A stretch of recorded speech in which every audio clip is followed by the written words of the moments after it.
ಜೀವನದಲ್ಲಿ ಕೆಲವು ಕ್ಷಣಗಳು ಎದೆಯಲ್ಲಿ ಕತ್ತಿಯಂತೆ ಇಳಿದು ಬಿಡುತ್ತವೆ ಮತ್ತು ಅದೆಷ್ಟು ವರ್ಷಗಳು ಕಳೆದರೂ ಯಾರೂ ಅವುಗಳನ್ನು ಮರೆಯಲು ಸಾಧ್ಯವಿಲ್ಲ. ನಾನು ಉದಯನಾಥ್, ನಿಮ್ಮ ಮುಂದೆ ನನ್ನ ಜೀವನದ ಕಥೆಯನ್ನು ಹೇಳಲು ಹೊರಟಿದ್ದೇನೆ. ಅದು ನನ್ನನ್ನು ಒಳಗಿನಿಂದಲೇ ಒಡೆದು ಹಾಕಿತ್ತು. ಯಾವ ದಿನದ ಬಗ್ಗೆ ನಾನು ನಿಮಗೆ ಹೇಳಲು ಹೊರಟಿದ್ದೇನೋ ಅಂದು ನನ್ನ ಸ್ವಂತ ಮಗಳೇ ಮದುವೆಯ ಹಾಲ್ನ ಗೇಟ್ನಲ್ಲಿ ನನ್ನನ್ನು ತಡೆದು ನಿಲ್ಲಿಸಿದ್ದಳು ಮತ್ತು ಹೇಳಿದ್ದಳು, ಡ್ಯಾಡ್, ನಿಮಗೆ ಇಲ್ಲಿ ಕರೆದಿಲ್ಲ, ದಯವಿಟ್ಟು ಹೊರಟು ಹೋಗಿ ಎಂದಳು. ಆ ಕ್ಷಣ ನನ್ನ ಜೀವನವೇ ನಿಂತು ಹೋದಂತಾಯಿತು. ನಾನು ಬೆವತ್ತು ಹೋದೆ. ಹೃದಯದ ಬಡಿತ ವೇಗವಾಯಿತು ಮತ್ತು ನನ್ನ ಕಾಲ ಕೆಳಗಿನ ಭೂಮಿಯ ಕುಸಿಯುತ್ತಿರುವ ಅನುಭವವಾಯಿತು. ನಾನು ನನ್ನದೇ ಮಗಳ ಮದುವೆಯಲ್ಲಿದ್ದೆ. ಯಾರ ಖುಷಿಗಾಗಿ ನಾನು ನನ್ನ ಇಡೀ ಜೀವನವನ್ನೇ ಮುಡುಪಾಗಿಟ್ಟಿದ್ದೇನೋ, ಆದರೆ ಅಂದು ನಾನು ಅವಳ ಪಾಲಿಗೆ ಒಂದು ಮುಜುಗರವಾಗಿ ಬಿಟ್ಟಿದ್ದೆ, ಒಂದು ಹೊರೆಯಾಗಿ ಬಿಟ್ಟಿದ್ದೆ. ಅಂದು ನಾನು ನನ್ನ ಮಗಳು ಪ್ರಿಯಾಳ ಮದುವೆಗೆ ತಲುಪಿದ್ದೆ. ಮದುವೆಯ ಸ್ಥಳ ಬಹಳ ವೈಭವದಿಂದ ಕೂಡಿತ್ತು. ಒಂದು 5 ಸ್ಟಾರ್ ಹೋಟೆಲ್ನ ದೊಡ್ಡ ಲಾನ್ ಅದಾಗಿತ್ತು. 4 ಕಡೆ ಬೆಳಕಿನ ಸರಮಾಲೆಗಳನ್ನು ಹಚ್ಚಲಾಗಿತ್ತು. ಹೂವಿನ ಅಲಂಕಾರ ಅದೆಷ್ಟು ಸುಂದರವಾಗಿತ್ತು ಅಂದರೆ ಯಾವುದೋ ರಾಜರಾಣಿಯ ಮದುವೆ ನಡೆಯುತ್ತಿರುವಂತೆ ಅನ್ನಿಸುತ್ತಿತ್ತು. ಗೇಟ್ನಲ್ಲಿ ದೊಡ್ಡ ದೊಡ್ಡ ಹೂವಿನ ಹಾರಗಳನ್ನು ಹಾಕಲಾಗಿತ್ತು ಮತ್ತು ಕೆಂಪು ಕಾರ್ಪೆಟ್ ಹಾಸಲಾಗಿತ್ತು. ಅದರ ಮೇಲೆ ಅತಿಥಿಗಳು ನಡೆದು ಒಳಗಡೆ ಹೋಗುತ್ತಿದ್ದರು. ನಾನು ಕೂಡ ಅಲ್ಲಿಗೆ ತಲುಪಿದಾಗ ನನ್ನ ಹೃದಯ ಖುಷಿಯಿಂದ ತುಂಬಿತ್ತು. ನನ್ನ ಮಗಳ ಮದುವೆಗಾಗಿ ತಿಂಗಳುಗಳಿಂದ ತಯಾರಿ ನಡೆಸಿದ್ದೆ. ರಾತ್ರಿಯಿಡೀ ಎಚ್ಚರವಿದ್ದು ಪ್ರತಿ ಕೆಲಸದ ವ್ಯವಸ್ಥೆ ನೋಡಿಕೊಂಡಿದ್ದೆ. ಪ್ರತಿ ಬಿಲ್ ನನ್ನ ಹೆಸರಿನಲ್ಲಿತ್ತು. ಪ್ರತಿ ಪಾವತಿಯನ್ನು ನಾನೇ ಮಾಡಿದ್ದೆ. ಆದರೆ ಅಂದು ನಡೆದದ್ದು ನನ್ನ ಆಲೋಚನೆಗೂ ಮೀರಿದಾಗಿತ್ತು. ನಾನು ಗೇಟ್ನ ಹತ್ತಿರ ತಲುಪುತ್ತಿದ್ದಂತೆ ಅಲ್ಲಿ ನಿಂತಿದ್ದ ಸೆಕ್ಯೂರಿಟಿ ಗಾರ್ಡ್ ನನ್ನನ್ನು ತಡೆದನು. ಅವನು ಹೇಳಿದನು, ಸರ್, ನಿಮ್ಮ ಹೆಸರು ಗೆಸ್ಟ್ ಲೀಸ್ಟ್ನಲ್ಲಿ ಇಲ್ಲ ಎಂದನು. ನಾನು ಬೆರಗಾದೆ. ನಾನು ಅವನಲ್ಲಿ ಹೇಳಿದೆ, ಅಯ್ಯ, ನಾನು ವಧುವಿನ ತಂದೆ, ನನ್ನ ಹೆಸರು ಲೀಸ್ಟ್ನಲ್ಲಿ ಇಲ್ಲದಿರಲು ಹೇಗೆ ಸಾಧ್ಯ? ಆದರೆ ಆ ಗಾರ್ಡ್ ತನ್ನ ಟ್ಯಾಬ್ಲೆಟ್ ತೋರಿಸಿ ಹೇಳಿದನು, ಸರ್, ನನ್ನನ್ನು ಕ್ಷಮಿಸಿ, ಆದರೆ ಇಲ್ಲಿ ನಿಮ್ಮ ಹೆಸರಿಲ್ಲ, ನೀವು ಒಳಗಡೆ ಹೋಗಲು ಸಾಧ್ಯವಿಲ್ಲ ಎಂದನು. ನನ್ನ ಹಣೆಯ ಮೇಲೆ ಬೆವರು ಬಂತು. ನಾನು ಯೋಚಿಸಿದೆ, ಬಹುಶಃ ಯಾವುದೋ ತಪ್ಪಾಗಿರಬಹುದು ಎಂದು. ನಾನು ನನ್ನ ಫೋನ್ ಹೊರತೆಗೆದು ಪ್ರಿಯಾಗೆ ಕಾಲ್ ಮಾಡಲು ಪ್ರಯತ್ನಿಸಿದೆ. ಆದರೆ ಅವಳು ಫೋನ್ ಎತ್ತಲಿಲ್ಲ. ಅಷ್ಟರಲ್ಲೇ ನಾನು ನೋಡಿದೆ, ಒಳಗಿನಿಂದ ಪ್ರಿಯಾಳೆ ಸ್ವತಃ ಹೊರಗೆ ಬರುತ್ತಿದ್ದಳು. ಅವಳು ತನ್ನ ಮದುವೆಯ ಉಡುಪಿನಲ್ಲಿ ಅತಿ ಸುಂದರವಾಗಿ ಕಾಣುತ್ತಿದ್ದಳು. ಕೆಂಪು ಬಣ್ಣದ ಲೆಹಂಗಾ ಧರಿಸಿದ್ದಳು. ಮುಖದಲ್ಲಿ ಮೇಕಪ್ ಹೊಳೆಯುತ್ತಿತ್ತು ಮತ್ತು ಕೊರಳಿನಲ್ಲಿ ವಜ್ರದ ಹಾರ ಜಗಮಗಿಸುತ್ತಿತ್ತು. ಆದರೆ ಗೆಳೆಯರೇ, ಹೇಗೆ ಅವಳ ದೃಷ್ಟಿ ನನ್ನ ಮೇಲೆ ಬಿತ್ತೋ, ಅವಳ ಮುಖದಲ್ಲಿ ಮೂಡಿದ ಭಾವನೆಗಳನ್ನು ನಾನು ಎಂದಿಗೂ ಮರೆಯಲು ಸಾಧ್ಯವಿಲ್ಲ. ಅವಳ ಕಣ್ಣುಗಳಲ್ಲಿ ಯಾವುದೇ ಸಂತೋಷವಿರಲಿಲ್ಲ, ಯಾವುದೇ ಪ್ರೀತಿ ಇರಲಿಲ್ಲ. ಬದಲಾಗಿ ಒಂದು ವಿಚಿತ್ರವಾದ ಕಿರಿಕಿರಿ ಇತ್ತು. ನಾನೊಬ್ಬ ಬೇಡದ ಅತಿಥಿ. ನನ್ನನ್ನು ಕಂಡು ಅವಳು ಆತಂಕಕ್ಕೊಳಗಾದಂತೆ ಕಂಡಳು. ಅವಳು ವೇಗದ ಹೆಜ್ಜೆಗಳಿಂದ ನನ್ನ ಹತ್ತಿರ ಬಂದಳು ಮತ್ತು ಕೇಳಿದಳು, ಡ್ಯಾಡ್, ನೀವು ಇಲ್ಲಿ ಏನು ಮಾಡುತ್ತಿದ್ದೀರಿ? ನಾನು ನಗುತ್ತಾ ಹೇಳಿದೆ, ಮಗಳೇ, ನಾನು ನಿನ್ನ ಮದುವೆಗೆ ಬಂದಿದ್ದೇನೆ. ನಾನು ನಿನ್ನ ತಂದೆಯಲ್ಲವೇ? ಆದರೆ ಅವಳು ನನ್ನ ಮಾತನ್ನು ಮಧ್ಯದಲ್ಲೇ ಕತ್ತರಿಸಿ ಹೇಳಿದಳು, ಡ್ಯಾಡ್, ನಿಮಗೆ ಇಲ್ಲಿ ಇನ್ವೈಟ್ ಮಾಡಿಲ್ಲ, ದಯವಿಟ್ಟು ಇಲ್ಲಿಂದ ಹೊರಟು ಹೋಗಿ ಎಂದಳು. ಇದನ್ನು ಕೇಳಿ ನನ್ನ ಕಾಲ ಕೆಳಗಿನ ಭೂಮಿಯೇ ಕುಸಿದಂತಾಯಿತು. ನಾನು ಅವಳ ಕಣ್ಣುಗಳಲ್ಲಿ ನೋಡಿದೆ. ಅಲ್ಲಿ ಯಾವುದೇ ಹಿಂಜರಿಕೆ ಇರಲಿಲ್ಲ, ಯಾವುದೇ ಮುಜುಗರವಿರಲಿಲ್ಲ, ಬರೀ ಒಂದು ಕಠಿಣ ನಿರ್ಧಾರವಿತ್ತು. ನನ್ನ ಬಾಯಿಂದ ದನಿಯೇ ಹೊರಬರಲಿಲ್ಲ. ನಾನು ಅವಳನ್ನೇ ನೋಡುತ್ತಾ ನಿಂತೆ. 4 ಕಡೆ ಜನರು ನಿಂತಿದ್ದರು. ಕೆಲವು ಅತಿಥಿಗಳು ನಮ್ಮನ್ನೇ ನೋಡುತ್ತಿದ್ದರು ಮತ್ತು ಮೆಲ್ಲ ಮೆಲ್ಲನೆ ಪಿಸುಗುಟ್ಟಲಾರಂಭಿಸಿದ್ದರು. ಕ್ಯಾಮರಾಮ್ಯಾನ್ ಕೂಡ ಅಲ್ಲೇ ಇದ್ದನು. ಅವನು ಇದೆಲ್ಲವನ್ನು ತನ್ನ ಕ್ಯಾಮರಾದಲ್ಲಿ ಸೆರೆ ಹಿಡಿಯುತ್ತಿದ್ದನು. ಎಲ್ಲರ ಮುಂದೆ ನನ್ನ ಗೌರವ ಮಣ್ಣು ಪಾಲಾಯಿತು. ನಾನು ಪ್ರಿಯಾಳಲ್ಲಿ ಕೇಳಿದೆ, ಮಗಳೇ, ಹೀಗೇಕೆ ಹೇಳುತ್ತಿದ್ದೀಯಾ? ಆದರೆ ಅವಳು ಯಾವುದೇ ಉತ್ತರ ನೀಡಲಿಲ್ಲ. ಮತ್ತೆ ಹೇಳಿದಳು, ಪ್ಲೀಸ್ ಡ್ಯಾಡ್, ಇಲ್ಲಿಂದ ಹೊರಟು ಹೋಗಿ, ನೀವು ಇಲ್ಲಿ ಇರುವುದು ನನಗೆ ಇಷ್ಟವಿಲ್ಲ ಎಂದಳು. ಮತ್ತು ಅವಳು ತಿರುಗಿ ಒಳಗಡೆ ಹೊರಟು ಹೋದಳು. ನಾನು ಅಲ್ಲೇ ಗೇಟ್ನಲ್ಲಿ ನಿಂತಿದ್ದೆ. ಜನರು ನನ್ನನ್ನು ನೋಡುತ್ತಿದ್ದರು. ಕೆಲವು ಜನರು ನಗುತ್ತಿದ್ದರು, ಕೆಲವು ಜನರು ಮರುಕಪಡುತ್ತಿದ್ದರು ಮತ್ತು ಇಲ್ಲಿ ನನ್ನ ಜೊತೆ ಏನು ನಡೆಯುತ್ತಿದೆ ಎಂದು ನಾನು ಯೋಚಿಸುತ್ತಿದ್ದೆ. ಆ ಕ್ಷಣ ನನ್ನ ಮೆದುಳಿನಲ್ಲಿ ನೂರಾರು ಯೋಚನೆಗಳು ಬರುತ್ತಿದ್ದವು. ನಾನು ನನ್ನ ಮಗಳ ಪಾಲನೆ ಪೋಷಣೆಯಲ್ಲಿ ಯಾವುದಾದರೂ ತಪ್ಪು ಮಾಡಿದ್ದೇನೆಯೇ? ನಾನು ಅವಳ ಪಾಲಿಗೆ ಅವಮಾನದ ಕಾರಣವಾಗಿ ಬಿಟ್ಟೇನೆಯೇ? ನಾನು ನನ್ನ ಇಡೀ ಜೀವನವನ್ನೇ ಅವಳಿಗಾಗಿ ಮುಡಿಪಾಗಿಟ್ಟಿದ್ದೆ. ಪ್ರತಿ ಖುಷಿಯನ್ನು ಅವಳಿಗೆ ನೀಡುವ ಪ್ರಯತ್ನ ಮಾಡಿದ್ದೆ. ಆದರೆ ಇಂದು ನಾನು ಅವಳಿಗೆ ಬೇಡವಾದೆನೆ? ಇದನ್ನೆಲ್ಲ ಯೋಚಿಸುತ್ತಾ ನನ್ನ ಕಣ್ಣಿನಲ್ಲಿ ನೀರು ಬಂತು. ಆದರೆ ನಾನು ತಡೆದುಕೊಂಡೆ, ಏಕೆಂದರೆ ಜನರು ನನ್ನನ್ನು ದುರ್ಬಲ ಎಂದು ತಿಳಿಯುವುದು ನನಗೆ ಇಷ್ಟವಿರಲಿಲ್ಲ. ನಾನು ಒಂದು ದೀರ್ಘ ಉಸಿರು ತೆಗೆದುಕೊಂಡು ಅಲ್ಲಿಂದ ಹೊರಡಲು ತಿರುಗಿದೆ. ಅಷ್ಟರಲ್ಲೇ ನನ್ನ ಹಳೆಯ ಗೆಳೆಯ ರಮೇಶ್ ನನ್ನನ್ನು ಕೂಗಿದನು. ಉದಯನಾಥ್, ನಿಲ್ಲು ಎಂದನು. ಅವನು ಕೂಡ ಅಲ್ಲೇ ನಿಂತು ಇದೆಲ್ಲವನ್ನು ನೋಡುತ್ತಿದ್ದನು. ರಮೇಶ್ ನನ್ನ ಹತ್ತಿರ ಬಂದು ಹೇಳಿದನು, ಗೆಳೆಯ, ಇದೇನು ನಡೆಯುತ್ತಿದೆ? ನಿನ್ನ ಸ್ವಂತ ಮಗಳ ಮದುವೆ. ಮತ್ತು ನಿನ್ನನ್ನೇ ಹೊರಗೆ ನಿಲ್ಲಿಸಲಾಗಿದೆ. ನಾನು ಏನನ್ನೂ ಹೇಳಲಿಲ್ಲ. ಆಗ ರಮೇಶ್ ನನ್ನ ಕೈ ಹಿಡಿದು ಹೇಳಿದನು, ಗೆಳೆಯ, ನೀನು ಒಳಗೆ ನಡಿ, ನಾನು ನಿನ್ನ ಜೊತೆಗಿದ್ದೇನೆ. ಆದರೆ ನಾನು ನಿರಾಕರಿಸಿದೆ. ನಾನು ಹೇಳಿದೆ, ಬೇಡ ರಮೇಶ್, ನನಗೆ ಇಲ್ಲಿ ಇರಲು ಇಷ್ಟವಿಲ್ಲ. ನನ್ನ ಮಗಳಿಗೆ ನಾನು ಮದುವೆಗೆ ಬರುವುದು ಇಷ್ಟವಿಲ್ಲ. ರಮೇಶ್ ಹೇಳಿದನು, ಆದರೆ ಗೆಳೆಯ, ಇದು ತಪ್ಪಲ್ಲವೇ? ನೀನು ಈ ಮದುವೆಗಾಗಿ ಅದೆಷ್ಟು ಕಷ್ಟಪಟ್ಟಿದ್ದೀಯಾ? ಎಲ್ಲ ಹಣವನ್ನು ನೀನೇ ನೀಡಿದ್ದೀಯಾ. ನೀನಿಲ್ಲದೆ ಈ ಮದುವೆ ನಡೆಯಲು ಸಾಧ್ಯವೇ ಇರಲಿಲ್ಲ. ಮತ್ತು ಇಂದು ನಿನ್ನನ್ನೇ ಹೊರಗೆ ನಿಲ್ಲಿಸಲಾಗಿದೆ. ನಾನು ಬರೀ ಒಂದು ಬಾಡಿದ ಮಂದಹಾಸ ಬೀರಿ ಹೇಳಿದೆ, ಬಹುಶಃ ಇದು ನನ್ನ ಹಣೆಬರಹ ಇರಬಹುದು. ರಮೇಶ್ ಮತ್ತು ನಾನು ಅಲ್ಲಿಂದ ಹೊರಟೆವು. ನಾನು ಮೆಲ್ಲಗೆ ಪಾರ್ಕಿಂಗ್ ಕಡೆಗೆ ಹೋದೆ. ಅಲ್ಲಿ ನನ್ನ ಹಳೆಯ ಕಾರ್ ನಿಂತಿತ್ತು. ನಾನು ತುಂಬ ವರ್ಷಗಳ ಹಿಂದೆ ತೆಗೆದುಕೊಂಡಿದ್ದ ಕಾರದು. ನಾನು ಆ ಕಾರಿನಲ್ಲಿ ಕುಳಿತು ಸ್ಟೀರಿಂಗ್ ಹಿಡಿದು ಅಲ್ಲೇ ಕುಳಿತಿದ್ದೆ. ನನ್ನ ಮಿದುಳಿನಲ್ಲಿ ಬಾಲ್ಯದಿಂದ ಇಂದಿನವರೆಗಿನ ಎಲ್ಲ ನೆನಪುಗಳು ಓಡುತ್ತಿದ್ದವು. ನನಗೆ ನೆನಪಾಯಿತು, ಪ್ರಿಯಾ ಹುಟ್ಟಿದಾಗ ನಾನು ಅದೆಷ್ಟು ಖುಷಿಯಾಗಿದ್ದೆ. ನಾನು ಅವಳನ್ನು ಮಡಿಲಲ್ಲಿ ಎತ್ತಿಕೊಂಡು ಹೇಳಿದ್ದೆ, ನನ್ನ ಮಗಳೇ, ನಾನು ನಿನಗೆ ಪ್ರತಿ ಖುಷಿಯನ್ನು ನೀಡುತ್ತೇನೆ. ನಿನಗೆ ಎಂದೂ ಯಾವುದರ ಕೊರತೆಯೂ ಆಗದಂತೆ ನೋಡಿಕೊಳ್ಳುತ್ತೇನೆ ಎಂದಿದ್ದೆ. ಮತ್ತು ನಾನು ಆ ವಾಗ್ದಾನವನ್ನು ನಿಭಾಯಿಸಿದ್ದೆ ಕೂಡ. ನಾನು ನನ್ನ ಪ್ರತಿ ಆಸೆಯನ್ನು ಅದುಮಿಟ್ಟು ಪ್ರಿಯಾಳ ಪ್ರತಿ ಆಸೆಯನ್ನು ಪೂರೈಸಿದ್ದೆ. ನನಗೆ ಅದೆಷ್ಟು ಕಷ್ಟವಿದ್ದರೂ ಅವಳನ್ನು ಅತಿ ಉತ್ತಮವಾದ ಸ್ಕೂಲ್ನಲ್ಲಿ ಓದಿಸಿದ್ದೆ. ಅವಳ ಪ್ರತಿ ಬೇಡಿಕೆಯನ್ನು ಪೂರೈಸಿದ್ದೆ. ವೀಕ್ಷಕರೇ, ನಾನೊಬ್ಬ ಸಾಧಾರಣ ಸರ್ಕಾರಿ ಸ್ಕೂಲ್ನ ಶಿಕ್ಷಕನಾಗಿದ್ದೆ. ನನ್ನ ಸಂಬಳ ಅಷ್ಟೊಂದು ಇರಲಿಲ್ಲ. ನಾನು ನನ್ನ ಮಗಳಿಗೆ ಲಕ್ಸುರಿ ಲೈಫ್ ನೀಡಲು ಸಾಧ್ಯವಾಗುತ್ತಿರಲಿಲ್ಲ. ಆದರೆ ನಾನು ಪ್ರಿಯಾಗೆ ಯಾವಾಗಲೂ ಯಾವುದರ ಕೊರತೆಯೂ ಆಗಬಾರದೆಂದು ಪ್ರಯತ್ನ ಪಡುತ್ತಿದ್ದೆ.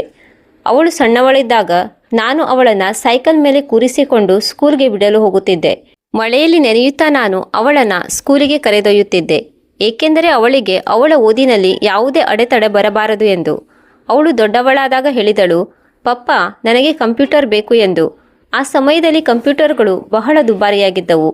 ಆದರೆ ನಾನು ನನ್ನ 2 ತಿಂಗಳ ಸಂಬಳ ಉಳಿಸಿ ಅವಳಿಗಾಗಿ ಒಂದು ಕಂಪ್ಯೂಟರ್ ಕೊಂಡಿದ್ದೆ. ಪ್ರಿಯಾ ಬಹಳ ಖುಷಿಯಾಗಿದ್ದಳು ಮತ್ತು ನನ್ನನ್ನು ಅಪ್ಪಿಕೊಂಡು ಹೇಳಿದ್ದಳು, ಪಪ್ಪ, ನೀವು ಬೆಸ್ಟ್ ಎಂದು. ಅಂದು ನನಗೆ ಅನ್ನಿಸಿತು, ನನ್ನ ಎಲ್ಲ ಪರಿಶ್ರಮ ಸಫಲವಾಯಿತು ಎಂದು. ಯಾವಾಗ ಪ್ರಿಯಾ 10ನೇ ಕ್ಲಾಸ್ ಪಾಸಾದಳೋ ಆಗ ಅವಳು ಹೇಳಿದಳು, ಪಪ್ಪ, ನನಗೆ ಪ್ರೈವೇಟ್ ಕೋಚಿಂಗ್ ಬೇಕು, ಏಕೆಂದರೆ ನಾನು ಇಂಜಿನಿಯರಿಂಗ್ ಮಾಡಬೇಕು ಎಂದಿದ್ದಳು. ಆ ಸಮಯದಲ್ಲಿ ನನ್ನ ಹತ್ತಿರ ಹಣವಿರಲಿಲ್ಲ. ಆದರೆ ನಾನು ನನ್ನ ಗೆಳೆಯರ ಹತ್ತಿರ ಸಾಲ ತಗೊಂಡು ಅವಳಿಗೆ ಒಳ್ಳೆಯ ಕೋಚಿಂಗಿಗೆ ಸೇರಿಸಿದೆ. ಪ್ರಿಯಾ ಪರಿಶ್ರಮ ಪಟ್ಟಳು ಮತ್ತು ಇಂಜಿನಿಯರಿಂಗ್ ಕಾಲೇಜ್ಗೆ ಅಡ್ಮಿಷನ್ ತಗೊಂಡಳು. ಅಂದು ಮನೆಯಲ್ಲಿ ಖುಷಿಯ ಅಲೆ ಇತ್ತು. ನನ್ನ ಮಗಳು ಮುಂದೆ ಸಾಗುತ್ತಿದ್ದಾಳೆ ಎಂದು ನನಗೆ ಬಹಳ ಹೆಮ್ಮೆಯಾಗುತ್ತಿತ್ತು. ಆದರೆ ಅದೇ ಸಮಯದಲ್ಲಿ ವಿಷಯಗಳು ಬದಲಾಗತೊಡಗಿದ್ದವು. ಪ್ರಿಯಾ ಹೇಗೆ ಕಾಲೇಜ್ನಲ್ಲಿ ಮುಂದೆ ಸಾಗುತ್ತಿದ್ದಳೋ ಅವಳ ಆಲೋಚನೆಯೂ ಬದಲಾಗುತ್ತಿತ್ತು. ಅವಳು ಶ್ರೀಮಂತ ಗೆಳೆಯರ ಜೊತೆ ಸುತ್ತಾಡಲಾರಂಭಿಸಿದಳು. ಅವರ ಜೊತೆ ದುಬಾರಿ ರೆಸ್ಟೋರೆಂಟ್ಗಳಿಗೆ ಹೋಗಲಾರಂಭಿಸಿದಳು ಮತ್ತು ಮೆಲ್ಲಗೆ ಅವಳಿಗೆ ತನ್ನ ಮನೆಯ ಸಾಧಾರಣ ಜೀವನದ ಬಗ್ಗೆ ನಾಚಿಕೆ ಬರಲಾರಂಭಿಸಿತು. ಒಂದು ದಿನ ಅವಳು ಮನೆಗೆ ಬಂದು ಹೇಳಿದಳು, ಪಪ್ಪ, ನನಗೆ ಒಂದು ಹೊಸ ಡ್ರೆಸ್ ಬೇಕು. ನನ್ನ ಗೆಳತಿಯ ಹತ್ತಿರ ಬ್ರ್ಯಾಂಡೆಡ್ ಬಟ್ಟೆಗಳಿವೆ ಮತ್ತು ನಾನು ಅವಳ ಮುಂದೆ ಹಳೆಯ ಬಟ್ಟೆಗಳಲ್ಲಿ ಹೋಗಲು ಸಾಧ್ಯವಿಲ್ಲ ಎಂದಳು. ನಾನು ಅವಳಿಗೆ ತಿಳಿ ಹೇಳಿದೆ, ಮಗಳೇ, ನಮ್ಮ ಹತ್ತಿರ ಎಷ್ಟೊಂದು ಹಣವಿಲ್ಲ, ನಾವು ಬ್ರ್ಯಾಂಡೆಡ್ ಬಟ್ಟೆ ಕೊಳ್ಳಲು ಸಾಧ್ಯವಿಲ್ಲ ಎಂದೆ. ಆದರೆ ಅವಳು ಮುನಿಸಿಕೊಂಡಳು ಮತ್ತು ಹೇಳಿದಳು, ಪಪ್ಪ, ನೀವು ಯಾವಾಗಲೂ ಹಣದ ಬಗ್ಗೆ ಮಾತನಾಡುತ್ತೀರಿ. ನನಗೆ ನನ್ನ ಗೆಳೆಯರ ಮುಂದೆ ಅವಮಾನವಾಗುವುದು ಇಷ್ಟವಿಲ್ಲ ಎಂದಳು. ನಾನು ಅವಳ ಮಾತನ್ನು ಒಪ್ಪಿಕೊಂಡೆ ಮತ್ತು ಮತ್ತೆ ನನ್ನ ಉಳಿತಾಯದ ಹಣದಿಂದ ಅವಳಿಗಾಗಿ ಬಟ್ಟೆ ಕೊಂಡುಕೊಂಡೆ. ಆದರೆ ನನಗೆ ಅರ್ಥವಾಗುತ್ತಿತ್ತು, ಅಂದರೆ ಪ್ರಿಯಾ ಈಗ ಬದಲಾಗುತ್ತಿದ್ದಾಳೆ ಎಂದು. ಅವಳು ಈಗ ಆ ಸಣ್ಣ ಹುಡುಗಿಯಾಗಿ ಉಳಿದಿರಲಿಲ್ಲ. ಈಗ ಅವಳ ಪ್ರಪಂಚವೇ ಬೇರೆಯಾಗಿತ್ತು. ಕಾಲೇಜ್ ಮುಗಿದ ನಂತರ ಪ್ರಿಯಾಗೆ ಒಂದು ಒಳ್ಳೆಯ ಕಂಪನಿಯಲ್ಲಿ ಕೆಲಸ ಸಿಕ್ಕಿತು. ಅವಳು ಬಹಳ ಖುಷಿಯಾಗಿದ್ದಳು. ನನ್ನ ಮಗಳು ಈಗ ತನ್ನ ಕಾಲ ಮೇಲೆ ತಾನು ನಿಂತಿದ್ದಾಳೆ ಎಂದು ನಾನು ಕೂಡ ಖುಷಿಯಾಗಿದ್ದೆ. ಆದರೆ ಕೆಲಸ ಸಿಕ್ಕಿದ ನಂತರ ಪ್ರಿಯಾ ಮನೆಗೆ ಬರುವುದು ಕಡಿಮೆಯಾಯಿತು. ಅವಳು ತನ್ನ ಗೆಳೆಯರ ಜೊತೆ ಹೆಚ್ಚಿನ ಸಮಯ ಕಳೆಯಲಾರಂಭಿಸಿದಳು ಮತ್ತು ಯಾವಾಗ ಮನೆಗೆ ಬರುತ್ತಿದ್ದಳೋ ಅವಳ ಮುಖದಲ್ಲಿ ಒಂದು ಬೇರೆಯೇ ಹಮ್ಮಿರುತ್ತಿತ್ತು. ಅವಳು ಈಗ ಈ ಮನೆಗೆ ಸೇರಿದವಳಲ್ಲ ಎನ್ನುವಂತೆ ನಡೆದುಕೊಳ್ಳುತ್ತಿದ್ದಳು. ಒಂದು ದಿನ ಅವಳು ಮನೆಗೆ ಬಂದು ಹೇಳಿದಳು, ಪಪ್ಪ, ನಾನು ಮದುವೆ ಮಾಡಿಕೊಳ್ಳಬೇಕು. ನಾನು ಒಬ್ಬರನ್ನು ಇಷ್ಟಪಡುತ್ತಿದ್ದೇನೆ. ಅವರ ಕುಟುಂಬ ಬಹಳ ಶ್ರೀಮಂತವಾಗಿದೆ ಮತ್ತು ಅವನು ನನ್ನನ್ನು ಮದುವೆಯಾಗಲು ಬಯಸುತ್ತಿದ್ದಾನೆ. ನಾನು ಖುಷಿಯಾಗಿ ಹೇಳಿದೆ, ಮಗಳೇ, ಇದು ಬಹಳ ಒಳ್ಳೆಯ ಮಾತು. ನಾನು ಅವನನ್ನು ಭೇಟಿಯಾಗಲು ಬಯಸುತ್ತೇನೆ ಎಂದೆ. ಆದರೆ ಪ್ರಿಯಾ ಹೇಳಿದಳು, ಪಪ್ಪ, ಈಗಲ್ಲ, ಮದುವೆಯ ದಿನ ಭೇಟಿಯಾಗಿ ಎಂದಳು. ನಾನು ಆ ಹುಡುಗನ ಬಗ್ಗೆ ಅತಿಯಾಗಿ ಕೇಳಲಿಲ್ಲ, ಏಕೆಂದರೆ ಪ್ರಿಯಾ ತನ್ನ ಖುಷಿಗಾಗಿ ಸರಿಯಾದ ನಿರ್ಧಾರವನ್ನೇ ತೆಗೆದುಕೊಳ್ಳುತ್ತಿದ್ದಾಳೆ ಎಂದು ನನಗೆ ಅನ್ನಿಸಿತು. ಅದರ ನಂತರ ಮದುವೆಯ ತಯಾರಿ ಪ್ರಾರಂಭವಾಯಿತು. ನಾನು ನನ್ನ ಎಲ್ಲ ಉಳಿತಾಯದ ಹಣವನ್ನು ಹೊರತೆಗೆದೆ ಮತ್ತು ಪ್ರಿಯಾಳ ಮದುವೆ ಅದ್ಧೂರಿಯಾಗಿ ನಡೆಯಲಿ ಎಂದು ಸ್ವಲ್ಪ ಹಣವನ್ನು ಸಾಲವಾಗಿಯೂ ತಗೊಂಡೆ. ನಾನು ಮದುವೆಯ ಸ್ಥಳ ಬುಕ್ ಮಾಡಿದೆ, ಕ್ಯಾಟರಿಂಗ್ ವ್ಯವಸ್ಥೆ ಮಾಡಿದೆ, ಹೂವಿನ ಅಲಂಕಾರ ಮಾಡಿಸಿದೆ, ಬ್ಯಾಂಡ್ ಕರೆಸಿದೆ ಮತ್ತು ಎಲ್ಲ ಅತಿಥಿಗಳಿಗಾಗಿ ಹೋಟೆಲ್ ವ್ಯವಸ್ಥೆಯನ್ನು ಕೂಡ ಮಾಡಿದೆ. ಪ್ರತಿ ವಸ್ತುವಿನ ಬಿಲ್ ನನ್ನ ಹೆಸರಿನಲ್ಲಿತ್ತು, ಏಕೆಂದರೆ ನನ್ನ ಮಗಳ ಮದುವೆಯಲ್ಲಿ ಯಾವುದೂ ಕೊರತೆಯಾಗಬಾರದು ಎಂದು ನಾನು ಬಯಸಿದ್ದೆ. ನಾನು ರಾತ್ರಿಯಿಡೀ ಎಚ್ಚರವಿದ್ದು ಪ್ರತಿ ಸಣ್ಣ ಪುಟ್ಟ ವಿಷಯದ ಕಡೆ ಗಮನ ಹರಿಸಿದ್ದೆ. ಪ್ರಿಯಾ ಕೂಡ ಮದುವೆಯ ತಯಾರಿಯಲ್ಲಿ ಬಹಳ ಆಸಕ್ತಿ ತೋರಿಸಿದ್ದಳು. ಆದರೆ ಅವಳು ನನ್ನ ಹತ್ತಿರ ಪಪ್ಪ ನೀವು ಇಷ್ಟೊಂದು ಹಣ ಎಲ್ಲಿಂದ ತರುತ್ತಿದ್ದೀರಿ ಎಂದು ಎಂದೂ ಕೂಡ ಕೇಳಲೇ ಇಲ್ಲ. ಗೆಳೆಯರೇ, ಮದುವೆಗೆ 1 ವಾರ ಮೊದಲು ಪ್ರಿಯಾ ನನ್ನನ್ನು ಕರೆದು ಹೇಳಿದಳು, ಪಪ್ಪ ನಾನು ನಿಮ್ಮ ಹತ್ತಿರ ಮಾತನಾಡಬೇಕು. ನಾನು ಅವಳ ಹತ್ತಿರ ಹೋದಾಗ ಅವಳು ಬಹಳ ಶಾಂತವಾದ ಧ್ವನಿಯಲ್ಲಿ ಹೇಳಿದಳು, ಪಪ್ಪ ನನ್ನ ಅತ್ತೆ ಮನೆಯವರು ಬಹಳ ಶ್ರೀಮಂತರಾಗಿದ್ದಾರೆ ಮತ್ತು ಅವರು ನಮ್ಮ ಕುಟುಂಬವನ್ನು ನೋಡಿ ಸ್ವಲ್ಪ ಅಸಹಜತೆ ಅನುಭವಿಸುತ್ತಿದ್ದಾರೆ ಎಂದಳು. ನಾನು ಕೇಳಿದೆ, ಏಕೆ ಮಗಳೇ, ನಮ್ಮಲ್ಲಿ ಏನು ಕೆಟ್ಟದಿದೆ? ಆಗ ಅವಳು ಹೇಳಿದಳು, ಪಪ್ಪ ಕೆಟ್ಟದಿದೆ ಎಂದಲ್ಲ, ಆದರೆ ನಿಮಗೆ ಗೊತ್ತಿದೆ ನಮ್ಮ ಮನೆ ಸಣ್ಣದಿದೆ, ನಮ್ಮ ಲೈಫ್ ಸ್ಟೈಲ್ ಸಿಂಪಲ್ ಇದೆ ಮತ್ತು ಅವರ ಮುಂದೆ ನಾವು ಸ್ವಲ್ಪ ಕಡಿಮೆ ಅಂತ ಅನಿಸುತ್ತೇವೆ ಎಂದಳು. ನಾನು ಅವಳಿಗೆ ಹೇಳಿದೆ, ಮಗಳೇ, ಆದರೆ ಇದೇನು ಕೆಟ್ಟ ವಿಷಯವಲ್ಲ ಅಲ್ಲವೇ? ನಾವು ಪ್ರಾಮಾಣಿಕತೆಯಿಂದ ಬದುಕುತ್ತೇವೆ ಮತ್ತು ಪರಿಶ್ರಮ ಪಡುತ್ತೇವೆ ಎಂದೆ. ಆದರೆ ಪ್ರಿಯಾ ನನ್ನ ಮಾತನ್ನು ತಳ್ಳಿಹಾಕಿ ಹೇಳಿದಳು, ಪಪ್ಪ ನಿಮಗೆ ಅರ್ಥವಾಗುತ್ತಿಲ್ಲ, ಅಂದರೆ ಮದುವೆಯಲ್ಲಿ ಎಲ್ಲವೂ ಪರ್ಫೆಕ್ಟ್ ಆಗಿರಲಿ ಎಂದು ನಾನು ಬಯಸುತ್ತೇನೆ ಎಂದಳು. ಅಂದು ನನಗೆ ಸ್ವಲ್ಪ ವಿಚಿತ್ರ ಅನ್ನಿಸಿತು, ಆದರೆ ನಾನು ಅತಿಯಾಗಿ ಯೋಚಿಸಲಿಲ್ಲ. ಬಹುಶಃ ಪ್ರಿಯಾ ಮದುವೆಯ ಆತಂಕದಲ್ಲಿದ್ದಾಳೆ, ಅದಕ್ಕಾಗಿ ಇಂತಹ ಮಾತುಗಳನ್ನು ಆಡುತ್ತಿದ್ದಾಳೆ ಎಂದುಕೊಂಡೆ. ಆದರೆ ನಿಜವಾದ ಆಘಾತ ಆಗಿದ್ದು ನನ್ನ ಮಗಳ ಮದುವೆಯ ದಿನ. ಯಾವಾಗ ನಾನು ಮದುವೆಗೆ ತಲುಪಿದೆನೋ ಮತ್ತು ನನ್ನ ಸ್ವಂತ ಮಗಳೇ ನನ್ನನ್ನು ಗೇಟ್ನಲ್ಲಿ ತಡೆದು ಹೇಳಿದಳು, ನಿಮಗೆ ಇಲ್ಲಿ ಕರೆದಿಲ್ಲ, ದಯವಿಟ್ಟು ಹೊರಟು ಹೋಗಿ ಎಂದಳು. ಆ ಕ್ಷಣ ನನಗೆ ಅರ್ಥವಾಯಿತು, ಪ್ರಿಯಾಳಿಗೆ ಈಗ ನಾನು ಅವಳ ಜೀವನದಲ್ಲಿ ಇರುವುದು ಇಷ್ಟವಿರಲಿಲ್ಲ. ಅವಳು ತನ್ನ ಹೊಸ ಶ್ರೀಮಂತ ಕುಟುಂಬಕ್ಕೆ ಹೋಗುತ್ತಿದ್ದಳು ಮತ್ತು ನಾನು ಅವಳ ಪಾಲಿಗೆ ಒಂದು ಹೊರೆ ಎಂದು ಅವಳು ಅಂದುಕೊಂಡಿದ್ದಳು. ನಾನು ಕಾರ್ನಲ್ಲಿ ಕುಳಿತಿದ್ದೆ ಮತ್ತು ಇದೆಲ್ಲವನ್ನು ಯೋಚಿಸುತ್ತಿದ್ದೆ. ನನ್ನ ಕೈಗಳು ನಡುಗುತ್ತಿದ್ದವು ಮತ್ತು ಕಣ್ಣಿನಲ್ಲಿ ನೀರಿತ್ತು. ನಾನು ನನ್ನ ಫೋನ್ ಹೊರತೆಗೆದು ಸ್ಕ್ರೀನ್ ಮೇಲೆ ನೋಡಿದಾಗ ಅಲ್ಲಿ ಮದುವೆಯ ಎಲ್ಲ ಬಿಲ್ಗಳಿದ್ದವು. ಮದುವೆ ಸ್ಥಳದ bill, catering bill, band bill, hotel bill, decoration bill ಎಲ್ಲವೂ ನನ್ನ ಹೆಸರಿನಲ್ಲಿತ್ತು. ನಾನು ನನ್ನ ಇಡೀ ಜೀವನದ ಉಳಿತಾಯವನ್ನು ಈ ಮದುವೆಗಾಗಿ ಸುರಿದಿದ್ದೆ ಮತ್ತು ಸ್ವಲ್ಪ ಹಣ ಸಾಲವಾಗಿ ತೆಗೆದುಕೊಂಡಿದ್ದೆ. ಆದರೆ ಇಂದು ನನಗೆ ಮದುವೆಯಲ್ಲೂ ಜಾಗ ಸಿಗಲಿಲ್ಲ. ನಾನು ಯೋಚಿಸಿದೆ, ನಾನು ಏನು ಮಾಡಲಿ? ನಾನು ಸದ್ದಿಲ್ಲದೆ ಇಲ್ಲಿಂದ ಹೊರಟು ಹೋಗಲಾ? ನನ್ನ ಅವಮಾನವನ್ನು ನುಂಗಿಬಿಡಲಾ? ಅಥವಾ ಇನ್ನಾವುದಾದರೂ ಕೆಲಸ ಮಾಡಲೇ? ಇಲ್ಲ, ಅವಳಿಗೆ ತನ್ನ ತಪ್ಪಿನ ಅರಿವಾಗಬೇಕು. ಹೀಗೆ ನನ್ನ ಮಿದುಳಿನಲ್ಲಿ ಬೇರೆ ಬೇರೆ ಆಲೋಚನೆಗಳು ಬರುತ್ತಿದ್ದವು. ನಾನು ಯೋಚಿಸುತ್ತಿದ್ದೆ, ಒಂದು ವೇಳೆ ನಾನು ಇಲ್ಲಿಂದ ಹೊರಟು ಹೋದರೆ ಏನಾಗುತ್ತದೆ ಎಂದು. ಮದುವೆಯಂತೂ ನಡೆಯುತ್ತದೆ, ಪ್ರಿಯಾ ತನ್ನ ಹೊಸ ಜೀವನ ಪ್ರಾರಂಭಿಸುತ್ತಾಳೆ ಮತ್ತು ನಾನು ನನ್ನ ಮನೆಯಲ್ಲಿ ಒಬ್ಬಂಟಿಯಾಗಿ ಉಳಿದು ಹೋಗುತ್ತೇನೆ. ಆದರೆ ಮತ್ತೆ ನನಗೆ ಅನ್ನಿಸಿತು, ಇಲ್ಲ, ನಾನು ಏನನ್ನು ಹೇಳದೆ ಕೇಳದೆ ಹೊರಟು ಹೋಗುವಷ್ಟು ನಾನು ದುರ್ಬಲನಲ್ಲ. ನಾನು ನನ್ನ ಇಡೀ ಜೀವನ ಪ್ರಿಯಾಳಿಗಾಗಿ ಸವಿಸಿದ್ದೇನೆ. ಆದರೆ ಇಂದು ಅವಳು ನನಗೆ ಅದೆಂತಹ ಅವಮಾನ ಮಾಡಿದ್ದಾಳೆ. ನಾನು ಅವಳಿಗೆ ಒಂದು ಪಾಠ ಕಲಿಸಲೇಬೇಕು. ನಾನು ನನ್ನ ಫೋನ್ನಲ್ಲಿ ಮದುವೆಯ ಎಲ್ಲ ಬಿಲ್ಗಳನ್ನು ಓಪನ್ ಮಾಡಿದೆ ಮತ್ತು ಒಂದೊಂದೇ ನೋಡಲಾರಂಭಿಸಿದೆ. ಮದುವೆ ಸ್ಥಳದ ಪಾವತಿ ನಾನು ನನ್ನ ಕ್ರೆಡಿಟ್ ಕಾರ್ಡ್ನಿಂದ ಮಾಡಿದ್ದೆ. ಕ್ಯಾಟರಿಂಗ್ ಪಾವತಿಯನ್ನು ಕೂಡ ನಾನೇ ಮಾಡಿದ್ದೆ. ಬ್ಯಾಂಡ್ ಪಾವತಿಯೂ ಕೂಡ ನನ್ನ ಅಕೌಂಟ್ನಿಂದಲೇ ಹೋಗಿತ್ತು. ಹೋಟೆಲ್ನ ಮುಂಗಡ ಹಣವನ್ನು ಕೂಡ ನಾನೇ ನೀಡಿದ್ದೆ. ಡೆಕೋರೇಷನ್ನ ಪೂರ್ತಿ ಹಣವನ್ನು ನಾನೇ ನೀಡಿದ್ದೆ. ವೀಕ್ಷಕರೇ, ನಾನು ಒಂದು ದೀರ್ಘ ಉಸಿರು ತೆಗೆದುಕೊಂಡೆ ಮತ್ತು ಯೋಚಿಸಿದೆ, ನನ್ನ ಮಗಳೇ ತನ್ನ ಮದುವೆಗೆ ನನಗೆ ಅವಕಾಶ ನೀಡುತ್ತಿಲ್ಲ ಎಂದಾದರೆ ನನಗೂ ಕೂಡ ಈ ಮದುವೆಯನ್ನು ಮುಂದುವರಿಸುವ ಯಾವುದೇ ಅಗತ್ಯವಿಲ್ಲ ಎಂದುಕೊಂಡೆ. ನಾನು ನನ್ನ ಫೋನ್ನಲ್ಲಿ ಮದುವೆ ಸ್ಥಳದ ಮ್ಯಾನೇಜರ್ ನಂಬರ್ ಹುಡುಕಿ ಅವನಿಗೆ ಕಾಲ್ ಮಾಡಿದೆ. ಫೋನ್ 2-3 ಬಾರಿ ರಿಂಗಾದ ನಂತರ ಅವನು ಎತ್ತಿ ಹೇಳಿದನು, ಹಲೋ ಸರ್, ಹೇಗಿದ್ದೀರಿ ನೀವು? ನಾನು ಹೇಳಿದೆ, ನಾನು ಚೆನ್ನಾಗಿದ್ದೇನೆ, ಆದರೆ ನನಗೆ ನಿಮ್ಮ ಬಳಿ ಒಂದು ಕೆಲಸವಿದೆ. ಮ್ಯಾನೇಜರ್ ಕೇಳಿದನು, ಹಾಂ ಸರ್, ತಿಳಿಸಿ, ಏನು ಕೆಲಸ? ನಾನು ಹೇಳಿದೆ, ನಾನು ನನ್ನ ಮಗಳ ಮದುವೆಯ ಪೇಮೆಂಟ್ ಕ್ಯಾನ್ಸಲ್ ಮಾಡಲು ಬಯಸುತ್ತೇನೆ. ಮ್ಯಾನೇಜರ್ ಬೆಚ್ಚಿಬಿದ್ದು ಹೇಳಿದನು, ಏನು ಸರ್, ಆದರೆ ಮದುವೆಯಂತೂ ಈಗ ನಡೆಯುತ್ತಿದೆಯಲ್ಲ, ನೀವು ಈಗ ಪಾವತಿಯನ್ನು ಹೇಗೆ ಕ್ಯಾನ್ಸಲ್ ಮಾಡಲು ಸಾಧ್ಯ? ನಾನು ಹೇಳಿದೆ, ನಾನು ಕ್ಯಾನ್ಸಲ್ ಮಾಡಬಲ್ಲೆ, ಏಕೆಂದರೆ ಎಲ್ಲ ಪಾವತಿಗಳು ನನ್ನ ಹೆಸರಿನಲ್ಲಿವೆ ಮತ್ತು ನಾನು ಈಗ ಆ ಪಾವತಿಯನ್ನು ತಡೆಯುತ್ತಿದ್ದೇನೆ. ಮ್ಯಾನೇಜರ್ ಗಾಬರಿಯಿಂದ ಹೇಳಿದನು, ಸರ್, ಆದರೆ ಇದರಿಂದ ಮದುವೆ ನಿಂತು ಹೋಗುತ್ತದೆ. ನಮ್ಮ ಸ್ಟಾಫ್ ಕೆಲಸ ನಿಲ್ಲಿಸುತ್ತಾರೆ ಮತ್ತು ಅತಿಥಿಗಳ ಮುಂದೆ ಬಹಳ ದೊಡ್ಡ ಅವಮಾನವಾಗುತ್ತದೆ. ನಾನು ಹೇಳಿದೆ, ನನಗೆ ಯಾವುದೇ ವ್ಯತ್ಯಾಸವಾಗುವುದಿಲ್ಲ, ನಾನು ಈಗಲೇ ಪಾವತಿ ಕ್ಯಾನ್ಸಲ್ ಮಾಡುತ್ತಿದ್ದೇನೆ. ಮತ್ತು ನಾನು ಫೋನ್ ಕಟ್ ಮಾಡಿದೆ. ಅದರ ನಂತರ ನಾನು ಕ್ಯಾಟರಿಂಗ್ ಕಂಪನಿಗೂ ಕೂಡ ಕಾಲ್ ಮಾಡಿದೆ ಮತ್ತು ಅವರಿಗೂ ಕೂಡ ಹೇಳಿಬಿಟ್ಟೆ. ಅಂದರೆ ನಾನು ನನ್ನ ಪಾವತಿಯನ್ನು ಕ್ಯಾನ್ಸಲ್ ಮಾಡುತ್ತಿದ್ದೇನೆ ಎಂದು. ಅವರು ಕೂಡ ಹೇಳಿದರು, ಸರ್ ಆದರೆ ಅಡುಗೆ ಅಂತೂ ಸಿದ್ಧವಾಗಿ ಬಿಟ್ಟಿದೆ ಮತ್ತು ಅತಿಥಿಗಳು ಊಟ ಉಣ್ಣಲಿದ್ದಾರೆ ಎಂದು. ಆದರೆ ನಾನು ಹೇಳಿದೆ, ನನಗೆ ಯಾವುದೇ ವ್ಯತ್ಯಾಸ ಬೀರುವುದಿಲ್ಲ. ನಾನು ಪಾವತಿ ಕ್ಯಾನ್ಸಲ್ ಮಾಡುತ್ತಿದ್ದೇನೆ ಮತ್ತು ಒಂದು ವೇಳೆ ನೀವು ಊಟ ಬಡಿಸಿದರೆ ನಾನು ಕೇಸ್ ಮಾಡುತ್ತೇನೆ. ಕ್ಯಾಟರಿಂಗ್ನವರು ಗಾಬರಿಯಾದರು ಮತ್ತು ಅವರು ಹೇಳಿದರು, ಸರಿ ಸರ್, ನಾವು ಊಟ ಬಡಿಸುವುದಿಲ್ಲ ಎಂದು. ಅದರ ನಂತರ ನಾನು ಬ್ಯಾಂಡ್ನವರಿಗೆ ಕೂಡ ಕಾಲ್ ಮಾಡಿದೆ ಮತ್ತು ಅವರಿಗೂ ಕೂಡ ನನ್ನ ಪಾವತಿ ಕ್ಯಾನ್ಸಲ್ ಮಾಡುತ್ತಿದ್ದೇನೆ ಎಂದು ಹೇಳಿಬಿಟ್ಟೆ.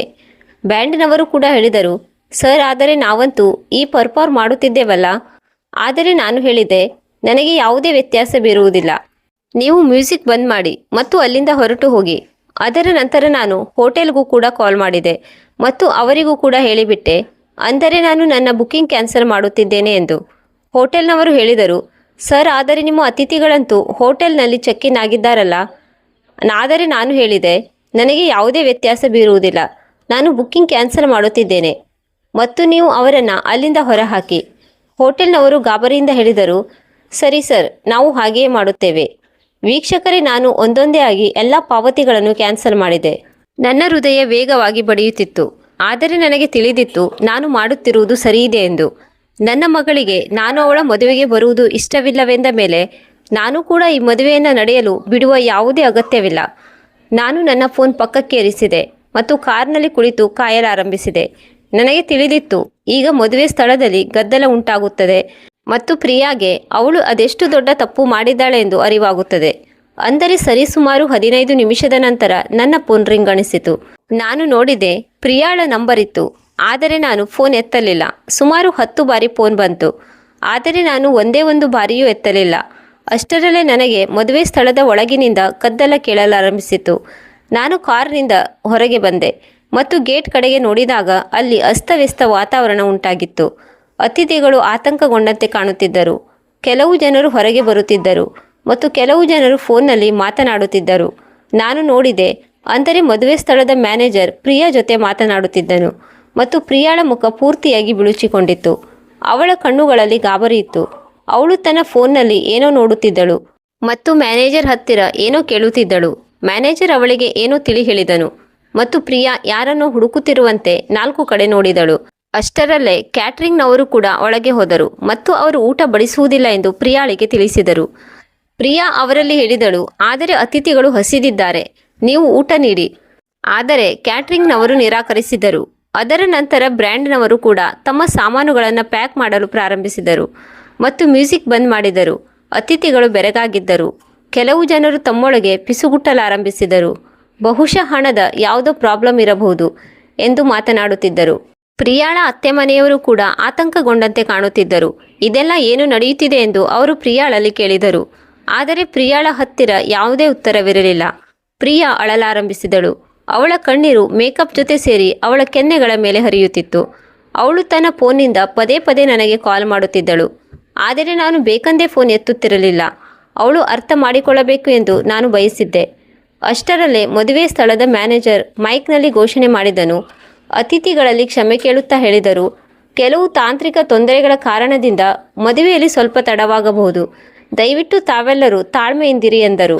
ಇದನ್ನು ಕೇಳಿ ಅತಿಥಿಗಳಲ್ಲಿ ಇನ್ನೂ ಹೆಚ್ಚಿನ ಸಂಚಲನ ಉಂಟಾಯಿತು. ಕೆಲವು ಜನರು ಹೊರಗೆ ಬರಲಾರಂಭಿಸಿದರು ಮತ್ತು ಕೆಲವು ಜನರು ಕೋಪದಿಂದ ಮಾತನಾಡಲಾರಂಭಿಸಿದರು. ಪ್ರಿಯಾಳ ವರನ ಹೆಸರು ಅರ್ಜುನ್ ಆಗಿತ್ತು. ಅವನು ಕೂಡ ಬಹಳ ಕೋಪದಲ್ಲಿದ್ದನು. ಅವನು ಪ್ರಿಯಾಳಲ್ಲಿ ಕೇಳಿದನು, ಏನು ವಿಷಯ? ನಿನ್ನ ಮನೆಯವರು ಪಾವತಿಯನ್ನ ಏಕೆ ಕ್ಯಾನ್ಸಲ್ ಮಾಡಿದರು? ಪ್ರಿಯಾ ಅಳುತ್ತಾ ಹೇಳಿದಳು, ನನಗೆ ತಿಳಿಯುತ್ತಿಲ್ಲ ಅರ್ಜುನ್. ನನಗೆ ಅನಿಸುತ್ತಿದೆ ನನ್ನ ಪಪ್ಪ ಇದನ್ನು ಮಾಡಿದ್ದಾರೆ ಎಂದು. ಆದರೆ ನನಗೆ ಅರ್ಥವಾಗುತ್ತಿಲ್ಲ ಅವರು ಹೀಗೆ ಏಕೆ ಮಾಡಿದರು ಎಂದು. ಅರ್ಜುನ್ ಕೋಪದಿಂದ ಹೇಳಿದನು, ನಿನ್ನ ಪಪ್ಪ ಹೀಗೆ ಏಕೆ ಮಾಡಿದರು ಎಂಬುದು ನಿನಗೆ ತಿಳಿದಿರಬೇಕಲ್ಲವೇ? ಪ್ರಿಯಾ ಏನನ್ನೂ ಹೇಳದೆ ಸುಮ್ಮನಾದಳು. ಅವಳು ಇಂದು ನನ್ನನ್ನು ಮದುವೆಗೆ ಬರದಂತೆ ತಡೆದಿದ್ದಳು. ಬಹುಶಃ ಇದೇ ಕಾರಣಕ್ಕಾಗಿ ನಾನು ಈ ಹೆಜ್ಜೆ ಇಟ್ಟಿದ್ದೆ ಎಂದು ಅವಳಿಗೆ ಅರ್ಥವಾಗಿರಬೇಕು. ಅಷ್ಟರಲ್ಲೇ ಪ್ರಿಯಾಳ ಸೋದರತ್ತೆ ಕೂಡ ಅಲ್ಲಿಗೆ ಬಂದಳು ಮತ್ತು ಅವಳು ಪ್ರಿಯಾಳಲ್ಲಿ ಕೇಳಿದಳು, ಮಗಳೇ, ಇದೆಲ್ಲ ಏನು ನಡೆಯುತ್ತಿದೆ? ನಿನ್ನ ಪಪ್ಪ ಎಲ್ಲಿದ್ದಾರೆ? ಪ್ರಿಯಾ ಅಳುತ್ತಾ ಹೇಳಿದಳು, ಅತ್ತೆ, ನಾನು ಪಪ್ಪನನ್ನ ಗೇಟ್ನಲ್ಲೇ ತಡೆದಿದ್ದೆ ಮತ್ತು ಅವರಿಗೆ ಹೇಳಿದ್ದೆ ಅವರು ಇಲ್ಲಿಗೆ ಬರುವುದು ಬೇಡ ಎಂದು. ಅವಳ ಅತ್ತೆ ಆಶ್ಚರ್ಯದಿಂದ ಕೇಳಿದಳು, ಏನು, ನೀನು ಹಾಗೆ ಮಾಡಿದೆಯಾ ಪ್ರಿಯಾ? ಆದರೆ ಏಕೆ? ಪ್ರಿಯಾ ಹೇಳಿದಳು, ಅತ್ತೆ, ಪಪ್ಪನ ಸಿಂಪಲ್ ಲೈಫ್ ಸ್ಟೈಲ್ ನೋಡಿ ಅರ್ಜುನನ ಮನೆಯವರು ನಮ್ಮನ್ನು ಕೀಳಾಗಿ ಕಾಣುತ್ತಾರೆ ಎಂದು ನನಗೆ ಅನ್ನಿಸಿತು. ಅದಕ್ಕಾಗಿಯೇ ನಾನು ಪಪ್ಪ ಮದುವೆಗೆ ಬಾರದಿರುವುದೇ ಒಳ್ಳೆಯದು ಎಂದು ಯೋಚಿಸಿದೆ. ಅವಳ ಅತ್ತೆ ಜೋರಾಗಿ ಪ್ರಿಯಾಗೆ ಒಂದು ಏಟು ನೀಡಿದಳು ಮತ್ತು ಹೇಳಿದಳು, ನೀನು ಇದೆಂತಹ ಕೆಲಸ ಮಾಡಿದೆ ಪ್ರಿಯಾ? ನಿನ್ನ ಪಪ್ಪ ತಮ್ಮ ಇಡೀ ಜೀವನವನ್ನು ನಿನಗಾಗಿ ಸವೆಸಿದ್ದಾರೆ ಮತ್ತು ನೀನು ಅವರಿಗೆ ಅದೆಂತಹ ಅವಮಾನ ಮಾಡಿದ್ದೀಯಾ? ಪ್ರಿಯಾ ಜೋರಾಗಿ ಅಳಲಾರಂಭಿಸಿದಳು. ಅವಳಿಗೆ ತಾನು ಬಹಳ ದೊಡ್ಡ ತಪ್ಪು ಮಾಡಿದ್ದೇನೆ ಎಂದು ಅರಿವಾಯಿತು. ಅವಳು ತನ್ನ ಅತ್ತೆಯ ಹತ್ತಿರ ಹೇಳಿದಳು, ಅತ್ತೆ, ನಾನು ಪಪ್ಪನನ್ನು ಹುಡುಕಬೇಕು. ನಾನು ಅವರ ಬಳಿ ಕ್ಷಮೆ ಕೇಳಬೇಕು. ಅವಳ ಅತ್ತೆ ಹೇಳಿದಳು, ಹೋಗು, ಬೇಗ ಹೋಗು ಮತ್ತು ನಿನ್ನ ಪಪ್ಪನನ್ನು ಹುಡುಕು. ಆದರೆ ನೋಡು, ಅವರು ನಿನ್ನನ್ನು ಕ್ಷಮಿಸುತ್ತಾರೋ ಇಲ್ಲವೋ ಎಂಬುದು ಅವರಿಗೆ ಬಿಟ್ಟ ವಿಷಯ. ಪ್ರಿಯಾ ತನ್ನ ಲೆಹಂಗಾವನ್ನು ಸಂಭಾಳಿಸಿಕೊಳ್ಳುತ್ತಾ ವೇಗವಾಗಿ ಹೊರಗೆ ಓಡಿದಳು. ಅವಳು ಗೇಟ್ ಬಳಿ ಬಂದು 4 ಕಡೆ ನೋಡಲಾರಂಭಿಸಿದಳು. ಅವಳಿಗೆ ನಾನು ಕಾಣಿಸಲಿಲ್ಲ. ಅವಳು ಸೆಕ್ಯೂರಿಟಿ ಗಾರ್ಡ್ನಲ್ಲಿ ಕೇಳಿದಳು, ನೀವು ನನ್ನ ಪಪ್ಪನನ್ನು ನೋಡಿದ್ದೀರಾ? ಗಾರ್ಡ್ ಹೇಳಿದನು, ಹೌದು, ಅವರು ಪಾರ್ಕಿಂಗಿಗೆ ಹೋಗಿದ್ದಾರೆ. ಪ್ರಿಯಾ ಪಾರ್ಕಿಂಗ್ ಕಡೆ ಓಡಿದಳು ಮತ್ತು ಅಲ್ಲಿ ಅವಳಿಗೆ ನನ್ನ ಕಾರ್ ಕಾಣಿಸಿತು. ಪ್ರಿಯಾ ವೇಗವಾಗಿ ನನ್ನ ಕಾರ್ ಹತ್ತಿರ ಬಂದಳು ಮತ್ತು ಬಾಗಿಲನ್ನು ಬಡಿದಳು. ನಾನು ಒಳಗಡೆ ಕುಳಿತಿದ್ದೆ ಮತ್ತು ಕಣ್ಣುಗಳನ್ನು ಮುಚ್ಚಿಕೊಂಡಿದ್ದೆ. ನಾನು ಬಾಗಿಲು ತೆರೆಯಲಿಲ್ಲ. ಪ್ರಿಯಾ ಇನ್ನೂ ಜೋರಾಗಿ ಬಡಿದಳು ಮತ್ತು ಕಿರುಚುತ್ತಾ ಹೇಳಿದಳು, ಪಪ್ಪ ಪ್ಲೀಸ್ ಬಾಗಿಲು ತೆರೆಯಿರಿ, ನನಗೆ ನಿಮ್ಮ ಹತ್ತಿರ ಮಾತನಾಡಬೇಕಿದೆ. ನಾನು ಮೆಲ್ಲನೆ ಬಾಗಿಲು ತೆರೆದೆ ಮತ್ತು ಅವಳ ಕಡೆ ನೋಡಿದೆ. ಪ್ರಿಯಾಳ ಸ್ಥಿತಿ ಬಹಳ ಕೆಟ್ಟದಾಗಿತ್ತು.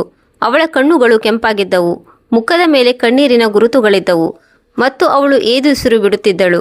ಅವಳು ನನ್ನ ಹತ್ತಿರ ಹೇಳಿದಳು, ಪಪ್ಪ, ನನ್ನನ್ನು ಕ್ಷಮಿಸಿಬಿಡಿ, ನಾನು ಬಹಳ ದೊಡ್ಡ ತಪ್ಪು ಮಾಡಿದ್ದೇನೆ. ನಾನು ಹೇಳಿದೆ, ನೀನು ತಪ್ಪು ಮಾಡಿದ್ದೀಯಾ ಪ್ರಿಯಾ, ಆದರೆ ಈಗ ಇದರ ಯಾವುದೇ ಅಗತ್ಯವಿಲ್ಲ. ನೀನು ನಿನ್ನ ಮದುವೆ ಮಾಡಿಕೊ ಮತ್ತು ಖುಷಿಯಾಗಿರು. ನನಗೆ ನಿನ್ನ ಜೀವನದಲ್ಲಿ ಜಾಗ ಬೇಡ. ಪ್ರಿಯಾ ಅಳುತ್ತಾ ಹೇಳಿದಳು, ಇಲ್ಲ ಪಪ್ಪ, ಹಾಗೆ ಹೇಳಬೇಡಿ. ನಾನು ಬಹಳ ಮುಜುಗರಕ್ಕೊಳಗಾಗಿದ್ದೇನೆ. ನಾನು ಇಷ್ಟೊಂದು ದೊಡ್ಡ ತಪ್ಪು ಮಾಡುತ್ತಿದ್ದೇನೆ ಎಂದು ನನಗೆ ತಿಳಿದಿರಲಿಲ್ಲ. ಅರ್ಜುನ್ ಮನೆಯವರು ನಮ್ಮನ್ನು ಕೀಳಾಗಿ ಕಾಣುತ್ತಾರೆ ಮತ್ತು ನಾನು ಅವರ ಮುಂದೆ ಮುಜುಗರ ಪಡಬೇಕಾಗುತ್ತದೆ ಎಂದು ನನಗೆ ಅನ್ನಿಸಿತು. ಆದರೆ ನಾನು ನನ್ನ ಪಪ್ಪಗೆ ಅದೆಷ್ಟು ನೋವು ನೀಡುತ್ತಿದ್ದೇನೆ ಎಂದು ಯೋಚಿಸಲಿಲ್ಲ. ನಾನು ಅವಳಿಗೆ ಹೇಳಿದೆ, ಪ್ರಿಯಾ, ನಿನ್ನ ಮದುವೆ ನಿಂತು ಹೋಗುವ ಸ್ಥಿತಿಯಲ್ಲಿದ್ದಾಗ ನಿನಗೆ ಇದರ ಅರಿವಾಗುತ್ತಿದೆ. ಆದರೆ ಯಾವಾಗ ನೀನು ನನ್ನನ್ನು ಗೇಟ್ನಲ್ಲಿ ತಡೆದಿದ್ದೀಯೋ ಆಗ ನಿನಗೆ ನನ್ನ ಅವಮಾನದ ಅರಿವು ಆಗಲೇ ಇಲ್ಲ ಅಲ್ಲವೇ? ಪ್ರಿಯಾ ಹೇಳಿದಳು, ಪಪ್ಪ, ನನ್ನಿಂದ ತಪ್ಪಾಗಿದೆ. ನನ್ನನ್ನು ಕ್ಷಮಿಸಿಬಿಡಿ ಪ್ಲೀಸ್. ಮದುವೆಯನ್ನು ನಿಲ್ಲಿಸಬೇಡಿ. ಎಲ್ಲರೂ ನೋಡುತ್ತಿದ್ದಾರೆ ಮತ್ತು ನನಗೆ ಬಹಳ ಅವಮಾನವಾಗುತ್ತಿದೆ. ನಾನು ಅವಳ ಕಡೆ ನೋಡಿ ಹೇಳಿದೆ, ಈಗ ನಿನಗೆ ಅವಮಾನ ಅನುಭವಕ್ಕೆ ಬರುತ್ತಿದೆ ಪ್ರಿಯಾ.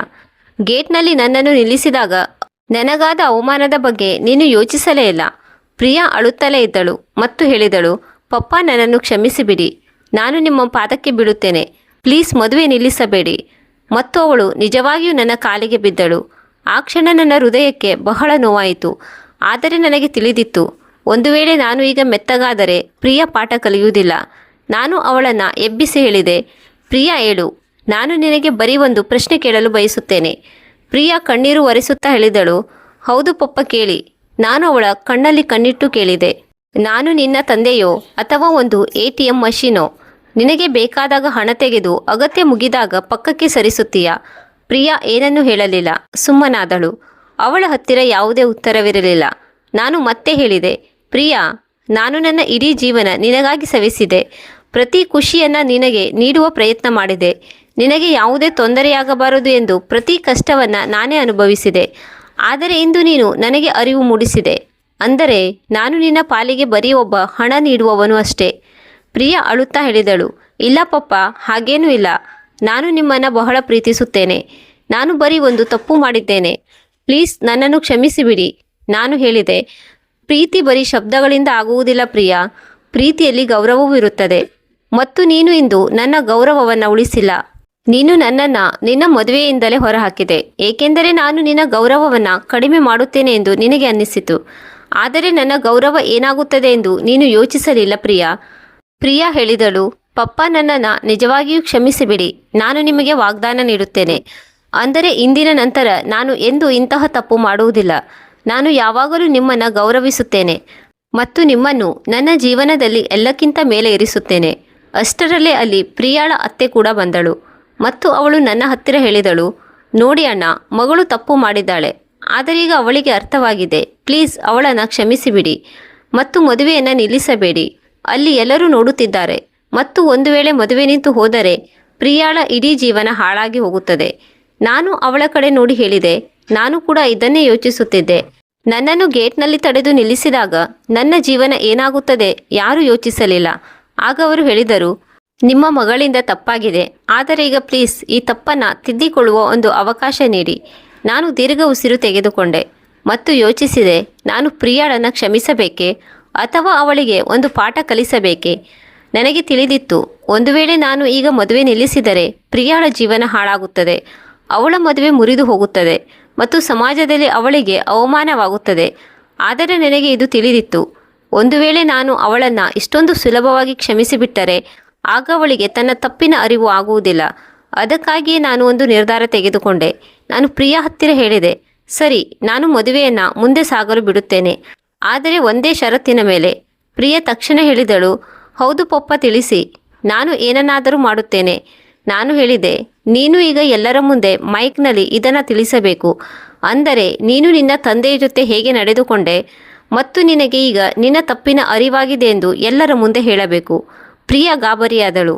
ಆದರೆ ಪಪ್ಪ, ಇದರಿಂದ ನನಗೆ ಬಹಳ ಅವಮಾನವಾಗುತ್ತದಲ್ಲವೇ? ನಾನು ಹೇಳಿದೆ, ಖಂಡಿತವಾಗಿಯೂ ಆಗುತ್ತದೆ, ಹೇಗೆ ನನಗೆ ಆಗಿತ್ತೋ ಹಾಗೆಯೇ. ಪ್ರಿಯಾ ಸ್ವಲ್ಪ ಹೊತ್ತು ಯೋಚಿಸಿದಳು ಮತ್ತು ಆಮೇಲೆ ಹೇಳಿದಳು, ಸರಿ ಪಪ್ಪ, ನಾನು ಹಾಗೆ ಮಾಡುತ್ತೇನೆ. ನಾನು ನನ್ನ ತಪ್ಪನ್ನು ಎಲ್ಲರ ಮುಂದೆ ಒಪ್ಪಿಕೊಳ್ಳುತ್ತೇನೆ. ನಾನು ಹೇಳಿದೆ, ಹಾಗಾದರೆ ನಡಿ, ಒಳಗಡೆ ಹೋಗೋಣ. ನಾವು ಮೂವರು ಮರಳಿ ಮದುವೆ ಮಂಟಪದ ಕಡೆಗೆ ಹೋದೆವು. ಪ್ರಿಯಾ ತನ್ನ ಕಣ್ಣೀರು ಒರೆಸಿಕೊಳ್ಳುತ್ತಾ ನಡೆಯುತ್ತಿದ್ದಳು ಮತ್ತು ಅವಳ ಅತ್ತೆ ಕೂಡ ಜೊತೆಗಿದ್ದಳು. ನಾವು ಒಳಗಡೆ ತಲುಪಿದಾಗ ಎಲ್ಲ ಜನರ ದೃಷ್ಟಿ ನಮ್ಮ ಮೇಲೆ ನೆಟ್ಟಿತು. ಅತಿಥಿಗಳು ಪಿಸುಗುಟ್ಟಲಾರಂಭಿಸಿದರು. ನೋಡಿ, ವಧುವಿನ ತಂದೆ ಬಂದಿದ್ದಾರೆ. ಅರ್ಜುನ್ ಮತ್ತು ಅವನ ಮನೆಯವರು ಕೂಡ ನಮ್ಮನ್ನೇ ನೋಡುತ್ತಿದ್ದರು. ನಾನು ನೇರವಾಗಿ ಸ್ಟೇಜ್ ಮೇಲೆ ಹೋದೆ ಮತ್ತು ಮೈಕ್ ಎತ್ತಿಕೊಂಡೆ. ನಾನು ಎಲ್ಲರನ್ನೂ ಉದ್ದೇಶಿಸಿ ಹೇಳಿದೆ, ನಮಸ್ಕಾರ, ನಾನು ಉದಯನಾಥ್, ಪ್ರಿಯಾಳ ತಂದೆ. ಇಂದು ಇಲ್ಲಿ ಏನಾಗಿದೆಯೋ ಅದಕ್ಕೆ ನಾನೇ ಜವಾಬ್ದಾರನಾಗಿದ್ದೇನೆ. ನಾನು ಎಲ್ಲ ಪಾವತಿಗಳನ್ನು ಕ್ಯಾನ್ಸಲ್ ಮಾಡಿದ್ದೆ, ಏಕೆಂದರೆ ನನ್ನ ಮಗಳಿಗೆ ನನ್ನ ಅಗತ್ಯವಿಲ್ಲ ಎಂದು ನನಗೆ ಅನ್ನಿಸಿತು. ಆದರೆ ಈಗ ನಾನು ಎಲ್ಲವನ್ನು ಸರಿಪಡಿಸುತ್ತೇನೆ. ನಾನು ನನ್ನ ಫೋನಿನಿಂದ ಎಲ್ಲ ಪಾವತಿಗಳನ್ನು ಮತ್ತೆ ಆ್ಯಕ್ಟಿವೇಟ್ ಮಾಡಿದೆ ಮತ್ತು ಹೇಳಿದೆ, ಈಗ ಮದುವೆ ನಡೆಯುತ್ತದೆ.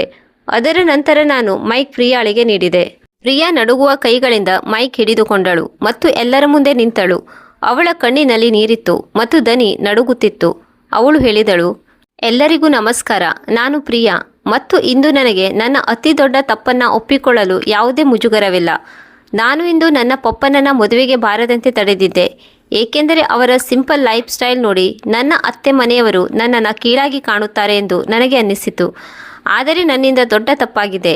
ನನ್ನ ಪಪ್ಪ ನನಗಾಗಿ ತಮ್ಮ ಇಡೀ ಜೀವನವನ್ನು ಸವೆಸಿದ್ದಾರೆ, ಪ್ರತಿ ಖುಷಿಯನ್ನು ನನಗೆ ನೀಡಿದ್ದಾರೆ ಮತ್ತು ನಾನು ಅವರಿಗೆ ಗೌರವ ನೀಡಲಿಲ್ಲ. ನನಗೆ ನನ್ನ ತಪ್ಪಿನ ಅರಿವಾಗಿದೆ ಮತ್ತು ನಾನು ಇಂದು ಎಲ್ಲರ ಮುಂದೆ ನನ್ನ ಪಪ್ಪ ಹತ್ತಿರ ಕ್ಷಮೆ ಕೇಳುತ್ತೇನೆ. ಅಲ್ಲಿ ಪೂರ್ತಿ ಮೌನ ಆವರಿಸಿತ್ತು. ಎಲ್ಲರೂ ಪ್ರಿಯಾಳ ಮಾತನ್ನು ಕೇಳಿಸಿಕೊಳ್ಳುತ್ತಿದ್ದರು. ಕೆಲವು ಜನರ ಕಣ್ಣಿನಲ್ಲಿ ನೀರು ಕೂಡ ಬಂದಿತ್ತು. ಪ್ರಿಯಾ ಮೈ ಕೆಳಗಿರಿಸಿದಳು.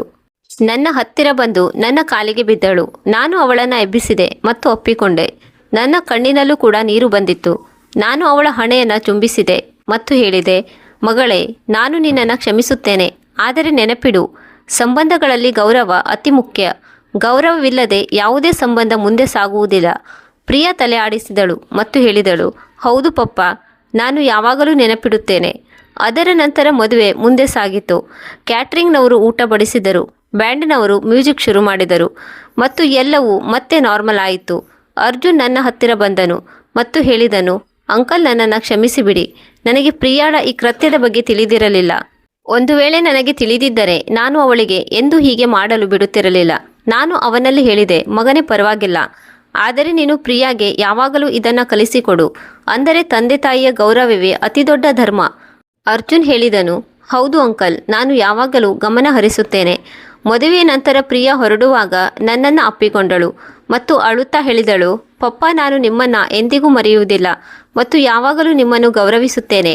ನಾನು ಅವಳಿಗೆ ತಿಳಿ ಹೇಳಿದೆ, ಖುಷಿಯಾಗಿರು ಮಗಳೇ, ನಿನ್ನ ಸಂಬಂಧಗಳಿಗೆ ಯಾವಾಗಲೂ ಗೌರವ ನೀಡು.